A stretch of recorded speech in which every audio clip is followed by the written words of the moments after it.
If you live with someone on the autism spectrum, or if you are autistic, you've probably heard of a variety of therapies: ABA, speech therapy, occupational therapy, psychotherapy, sensory integration. But here's the question: which therapy is best for autism? Is there one right answer, or does it depend? In today's video, we're going to explore the most common therapeutic approaches for autism, their benefits, limitations, and what really matters when choosing a path. Subscribe to the Neurodiverse World channel for more content on neurodiversity and inclusion. No single therapy fits all. First, it's crucial to understand something. Autism is a spectrum. That means each autistic person has unique traits, needs, and ways of experiencing the world. So, there's no one-size-fits-all therapy. What works for a 4-year-old might not be helpful for a teenager, an adult, or a non-speaking person. ABA. What is it, and why is it controversial? ABA, Applied Behavior Analysis, is perhaps the most well-known therapy in the autism world. Originally developed in the 1960s, it's based on modifying behavior using positive reinforcement. Many families report important gains, such as better communication, improved daily routines, and fewer self-injurious behaviors. But ABA is also the target of growing criticism, especially from the autistic community. Why?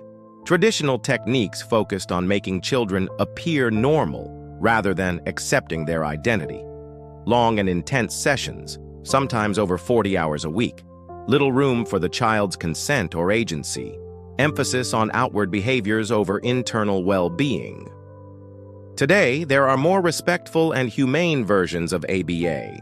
But what matters is how it's done, and whether it aligns with the child's rights and needs. Speech therapy. Communication beyond words.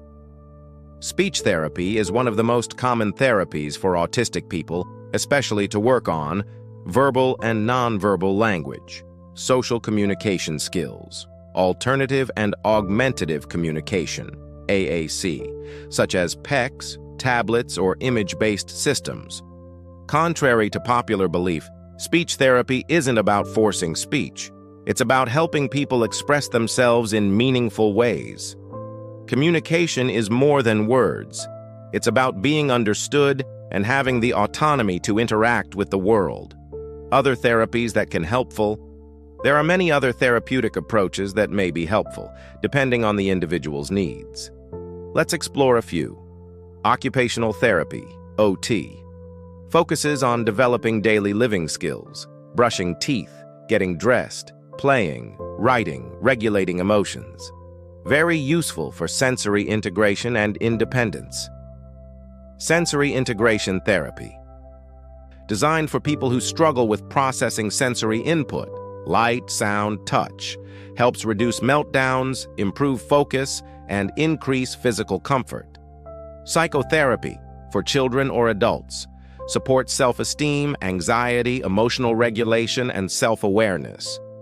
It's essential that the therapist understands neurodivergence. Family and school-based therapies. Training for parents, teachers, and caregivers. When the environment understands the autistic person, everything improves. What makes a therapy truly good? Instead of asking, which is the best therapy? Maybe we should ask, does this therapy respect the autistic person's individuality? Does it listen to the person or just try to control behavior? Does it promote autonomy or only obedience? Is it aligned with the values of the person and their family? Be cautious of therapies that claim to cure autism, ignore the child's emotional distress, focus only on external behavior, reject alternative communication methods, exclude family involvement. A good therapy should be ethical, evidence-based, and person-centered. Listening to autistic voices is essential. For too long, therapies were created and applied without input from autistic people. But now, more than ever, we must give space to their voices. Many autistic adults are sharing their experiences with different therapies, both good and bad. Listening to those who live this reality is an act of respect and growth. After all, no one understands autism better than autistic people themselves.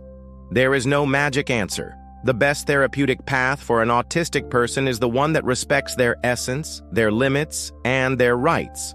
Speech therapy, ABA, occupational therapy, psychotherapy, they can all have a place, but none of them should come before the person's well-being. Before choosing any therapy, take time to listen, observe, ask questions, reflect, and above all, choose based on respect, science, and compassion. And remember, being autistic is not a problem to be fixed.